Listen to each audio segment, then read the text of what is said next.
Hey friend, welcome and welcome back to the channel. Thank you so much for clicking on the video. Listen, if you're new here, then welcome. I give lighthearted reviews of some of my favorite TV shows or movies. So if this is something that interests you, consider sticking around because I have a lot more content coming to my channel and I am so happy that you're here. I want to thank those who subscribe to my channel. It really means the world to me. Thank you so much. Now, with that being said, let's go ahead and get into it. Okay, you guys, we are here to talk about the Shy. This is season 7, episode 10. This one is called The Block is Hot. This was a pretty decent episode.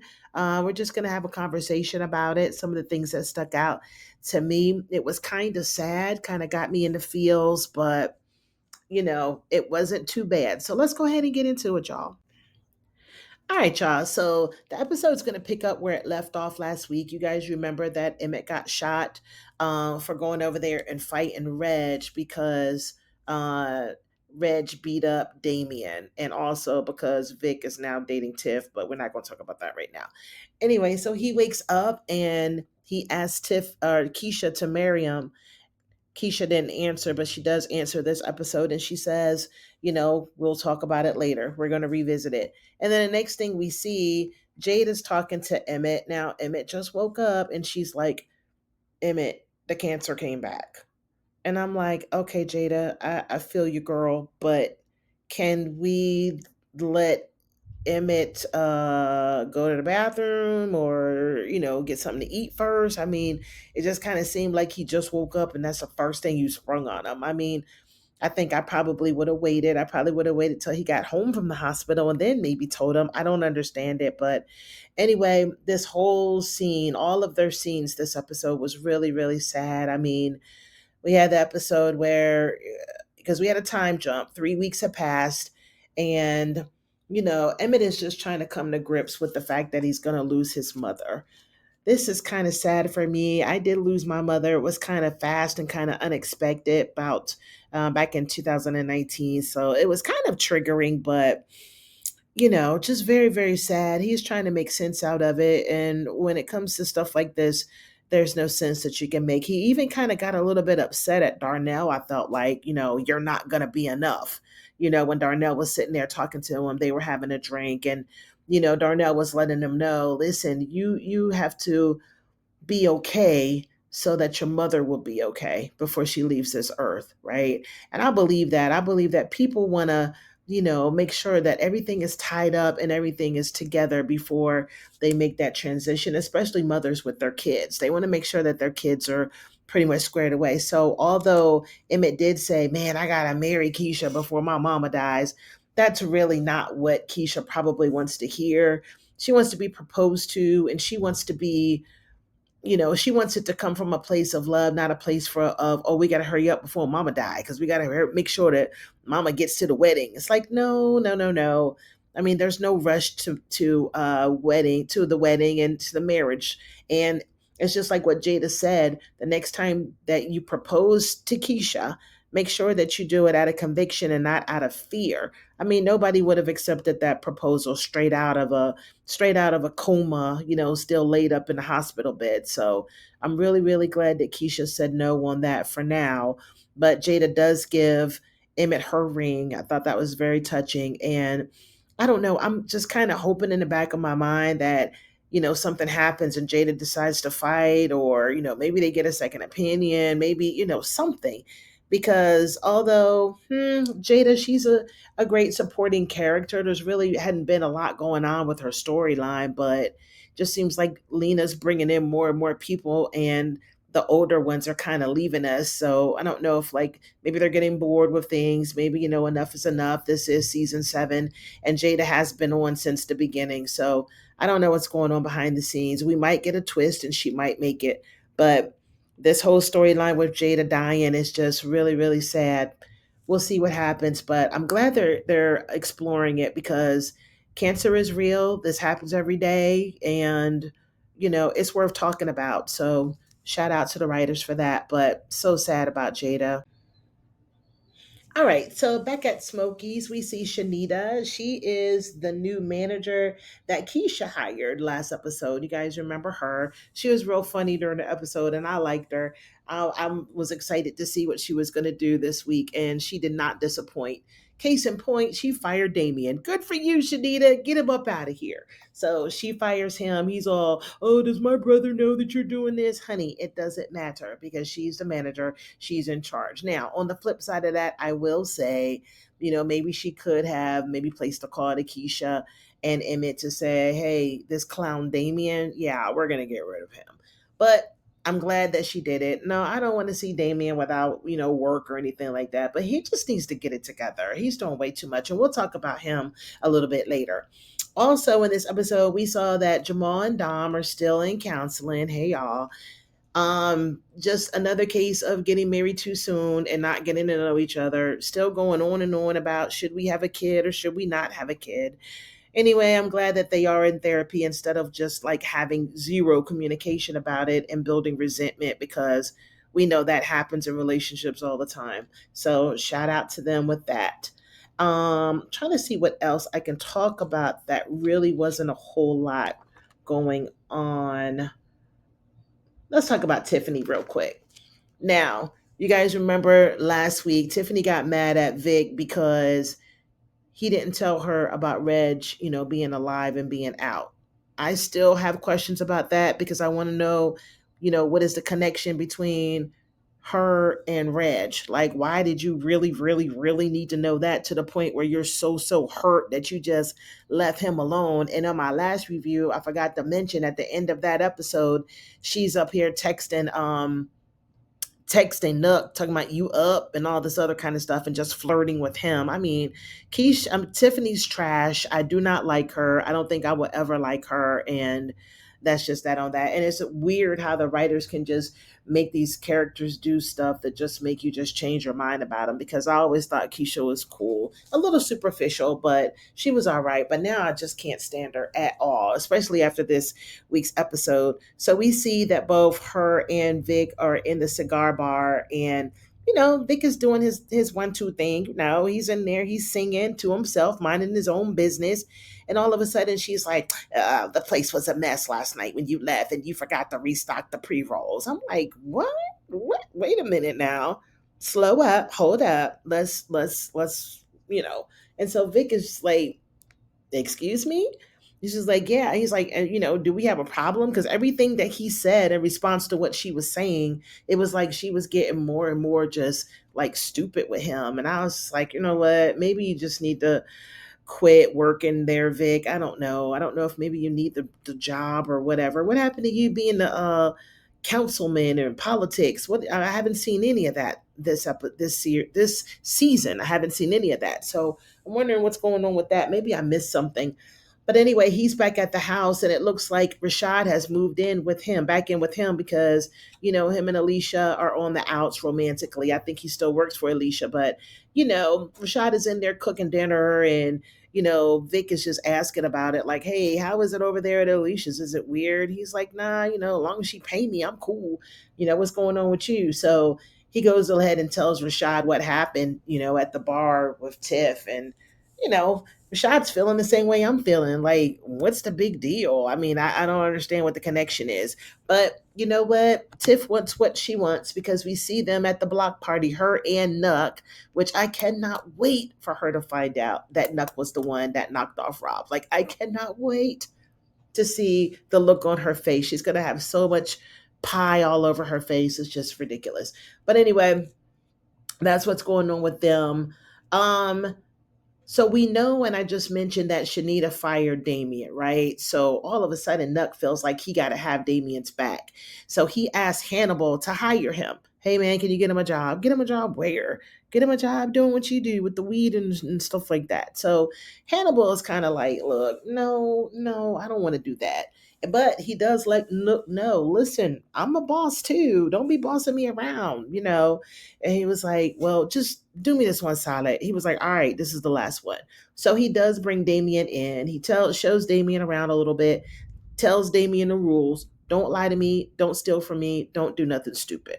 Walks out. First thing Damien does is steal from him. Takes one of the shrooms. And I'm like, you know what, Damien, whatever happens to you, It's just going to happen to you. I mean, I ain't even going to feel no way about it because he just told you not to steal from him and not to lie. And what do? You steal some of his product. And if you think the Hannibal don't have cameras in there, then you're crazy. So I cannot wait for Hannibal to find this out. That is, if Hannibal is still alive, because it's a lot going on with your boy Hannibal, but we'll get there.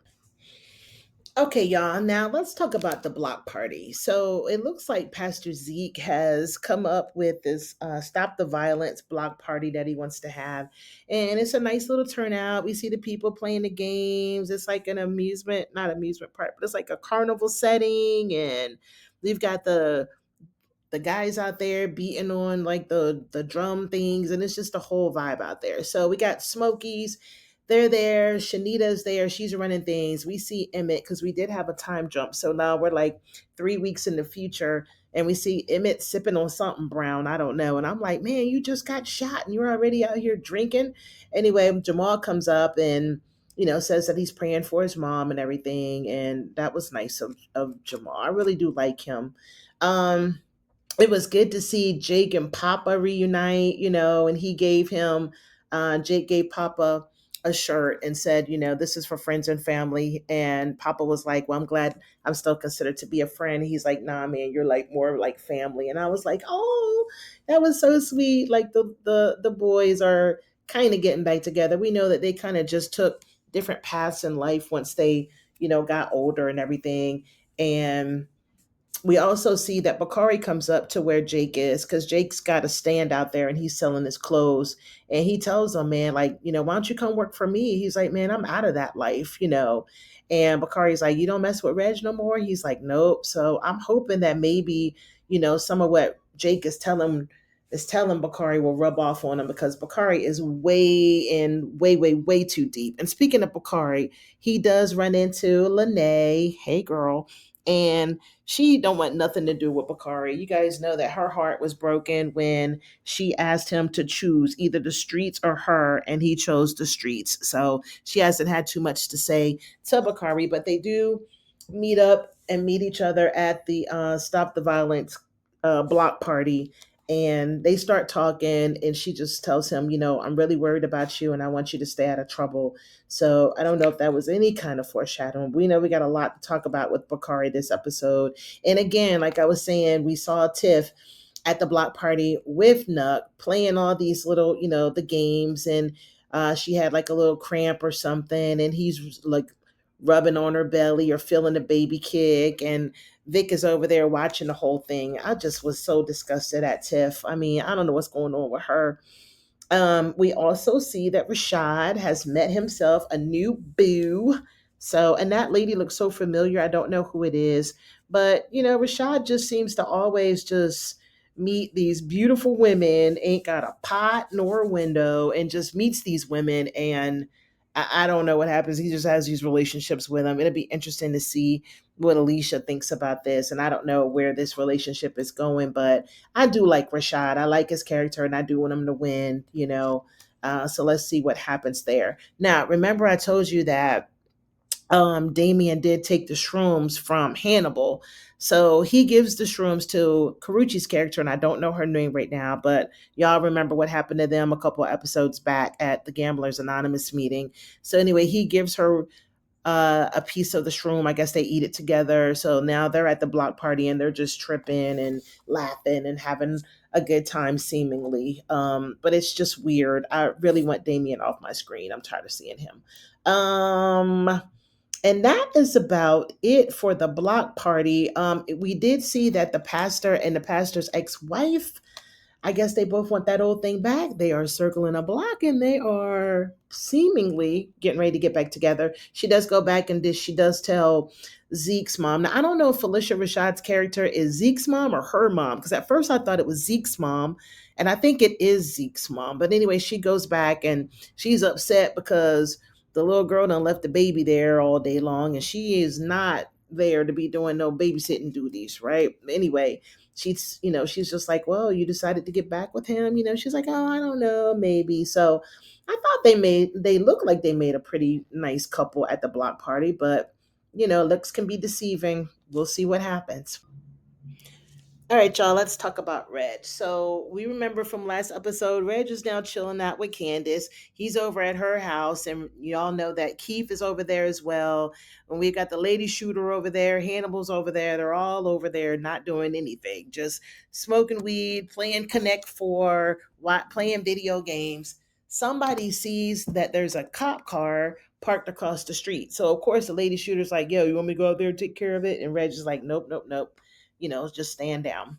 So anyway, Reg tells the lady shooter that there's a job that needs to be done at this jewelry store, and it's going to go down tonight. So that was all Hannibal needed to hear. He texts Nook, lets Nook know that the detective now knows what's going on at the jewelry store. And she's like, "Yep, this is our big chance. We're finally going to get Reg." So the night of the jewelry store, yep, there is a heist. People are in there breaking stuff, stealing the jewelry. And as soon as they walk out, freeze. The cops are right there. When they pull off the ski mask, it's not Reg, it's not the lady shooter, it's two other people. So that goes to tell you that Reg already knew that somebody was probably giving him up, and that was an inside job. So I'm curious to see what happens next episode. According to the reviews that I saw, it looks like they're gonna have a reenactment from the show Martin, where somebody stole his CD player and he has the fake dog.